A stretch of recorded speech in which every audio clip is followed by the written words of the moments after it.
Good morning 7th class.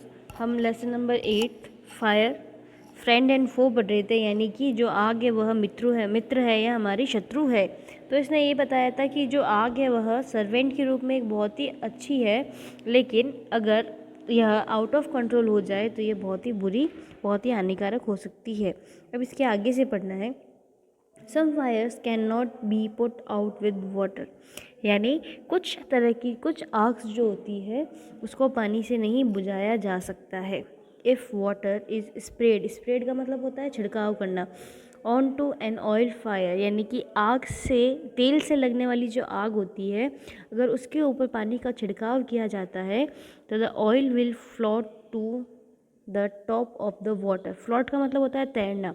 तो जो oil होता है, जो तेल होता है, वो पानी की टॉप यानी पानी के ऊपर तैरने लगता है। एंड कंटिन्यू टू बर्न, और जिससे क्या होता है, आग जो है वो कंटिन्यू जलती रहती है। यानी कि जब तेल से आग लगती है तो तेल जो होता है वो पानी के अंदर नहीं जाता है, तेल हमेशा पानी की सतह के ऊपर तैरता रहता है। तो जैसे ही हम पानी का छिड़काव करेंगे तो क्या होगा कि तेल जो होगा वो पानी की सतह के ऊपर आ जाएगा और वो आग जो है वो तैरती रहेगी। This can be very dangerous यानी खतरनाक, और यह बहुत ज़्यादा खतरनाक हो सकता है। बिकॉज, क्योंकि वाटर कैन फ्लो क्विकली, क्योंकि पानी जो है बहुत तेज़ी से बह सकता है। Carrying the burning oil with it, और अपने साथ में वह जलते हुए तेल को भी लेकर जा सकता है।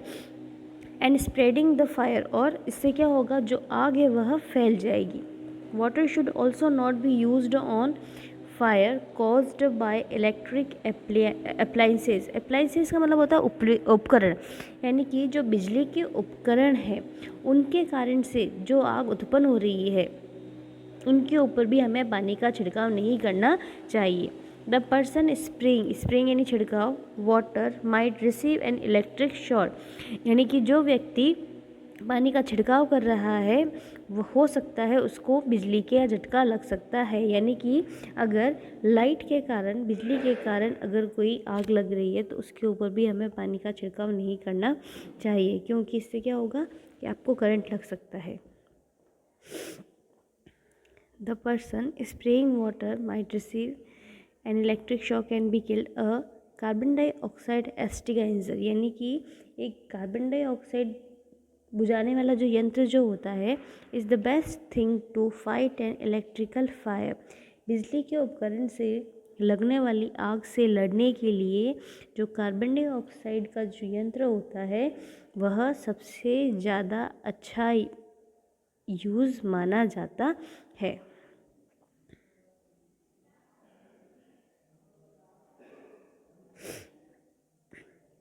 We spend millions of rupees each year in fighting Fyers.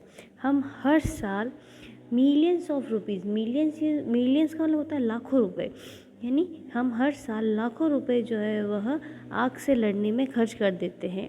And we spend more trying to find new ways of preventing fire, और हम क्या करते हैं कि हम स्पेंड मोर ट्राइंग टू, हम बहुत ज़्यादा कोशिश करते हैं, टू फाइंड यानी ढूंढना, खोजने में, न्यू वेज यानी नए तरीके ऑफ प्रिवेंटिंग का मतलब होता है रोकना, काबू पाना, फायर्स आग के ऊपर, from happening and getting out of control.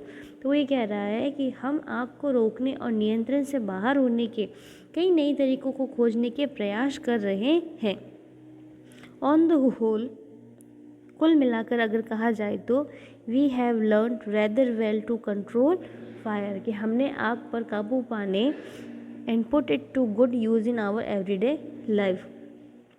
ये कह रहा है अगर हम कुल मिलाकर बात करें तो हमने आग के ऊपर काबू पाना सीख लिया है, और कैसे इसे हमारे डेली जीवन के अंदर यूज़ में लेना है उसको भी बहुत ही अच्छी तरीके से सीख लिया है।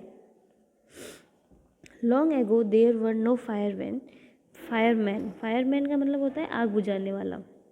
तो ये बहुत समय पहले कोई आग बुझाने वाला व्यक्ति नहीं था। व्हेन फायर ब्रोक आउट, जब आग लगती थी, everybody became a fire fighter, हर एक व्यक्ति जो है वो वहाँ पर फायर फाइटर बन जाता था, यानी कि आग बुझाने का काम करता था। पीपल फॉर्म्ड ह्यूमन चेन्स, लोग क्या करते थे, एक ह्यूमन चेन बनाते थे, एक मानव श्रृंखला बनाते थे। They still do it required, अभी भी वो ऐसा करते हैं अगर ज़रूरत पड़ती है तब। And passed a bucket of water, bucket से यानी बाल्टी, और वो क्या करते थे, ह्यूमन चेन बना करके पानी की जो बाल्टी होती थी उसको पास करते थे फ्रॉम अ वेल, कुएँ से निकाल करके, और पॉन्ड या तालाब से निकाल करके टू द ब्लेज, जहाँ पर ब्लेज यानी ज्वाला, लपटे, जहाँ पर आग लगी होती थी। यानी कि क्या कह रहा है कि बहुत लंबे समय पहले जब वहाँ पर फायरमैन नहीं थे तो हर एक व्यक्ति क्या बन जाता था, फायर फाइटर बन जाता था, और लोग क्या करते थे, ह्यूमन चैन बनाते थे, और ह्यूमन चैन बनाने के बाद में वो एक तालाब या कुएं से पानी को खींचते थे, पानी की बाल्टियों को लेते थे और वो एक दूसरे को पास करते थे, और फिर वो क्या करते थे, उस बाल्टी को उस आग की लपटों के ऊपर डालते थे। Now there are laws about building construction.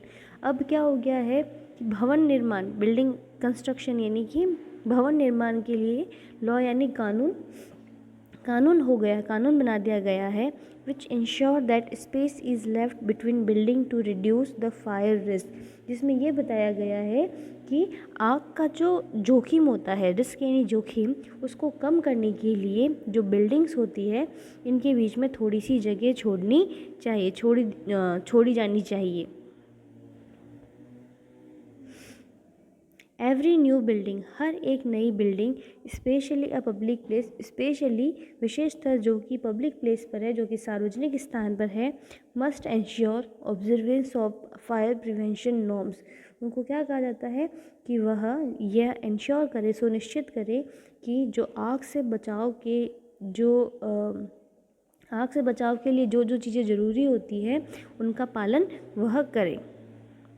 Bands of fire fighting workers with special equipment, जो फायर फाइटिंग के जो वर्कर होते हैं यानी कि अग्निशमन के जो कर्मचारी होते हैं, उनके जो बैंड होते हैं, उनके जो उपकरण होते हैं, उनके साथ में नोन एज फायर ब्रिगेड, जिनको फायर ब्रिगेड के रूप में जाना जाता है, are there to put out fires, जो आग बुझाने का काम करते हैं। तो वो क्या बोल रहा है कि फायर फाइटिंग वर्कर्स के जो बैंड है, जिनके पास में अपने स्पेशल इक्विपमेंट है और जो कि फायर ब्रिगेड के रूप में जाने जाते हैं, वह आग लगाने या आग बुझाने का काम करते हैं। Fire fighters are highly train people, fire fighters जो होते हैं, आग से लड़ने वाले जो लोग होते हैं, वह बहुत ही अच्छी तरीके से, बहुत ही उच्च रूप से प्रशिक्षित किए जाते हैं। ट्रेंड यानी प्रशिक्षित करना। दे पोजेज मैनी स्किल, उनके पास में बहुत सारे कौशल्स होते हैं। स्किल्स यानी कौशल, तो उनके पास में बहुत सारे कौशल होते हैं। दे कट ऑफ इलेक्ट्रिसिटी सप्लाई, जब आग लगती है तो वो क्या करते हैं, बिजली की आपूर्ति को, सप्लाई यानी आपूर्ति को काट देते हैं। नॉक डाउन डेंजरस वॉल, और जो खतरनाक दीवारें जो होती हैं उनको नीचे गिरा देते हैं। स्प्रे वाटर, पानी का छिड़काव करते हैं। Other material to bring fire under control, और अन्य सभी मटेरियल का यूज़ करते हैं जो कि फायर को नियंत्रण में लाने के लिए ज़रूरी होता है। They are also train in first aid, और उनको फर्स्ट एड के रूप में भी ट्रेन किया जाता है। फर्स्ट एड का मतलब क्या होता है, फर्स्ट एड का मतलब होता है जो प्राथमिक चिकित्सा होता है उनमें भी उनको प्रशिक्षण दिया जाता है, so that they can help people suffering from burn, जिससे क्या होता है कि वह लोगों की मदद कर सकते हैं जो कि जलने से पीड़ित लोग हैं। सफरिंग यानी पीड़ित, बर्न यानी जलना, और from the effect of smoke यानी धुआं, इफ़ेक्ट यानी प्रभावित। तो इन लोगों को इसलिए प्रशिक्षण दिया जाता है प्राथमिक चिकित्सा का, जिससे क्या होता है कि जो व्यक्ति अगर जल गया है तो उसका वो इलाज कर सके, और जिनको धुएं से बहुत ज़्यादा प्रॉब्लम होती है, फिर जो धुएं से इफ़ेक्टिव लोग हैं उनकी वह मदद कर सके।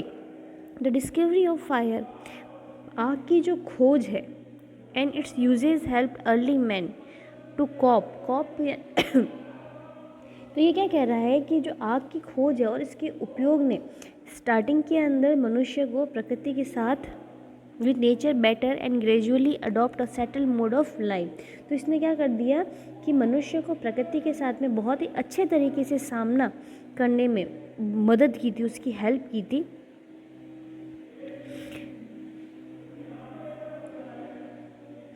और फिर उसके बाद में क्या हो गया, धीरे धीरे, ग्रेजुअली यानी धीरे धीरे, adopt a settled mode of life, धीरे धीरे उन्होंने क्या कर दिया, जीवन का जो एक व्यवस्थित तरीका है उसको अपना लिया था।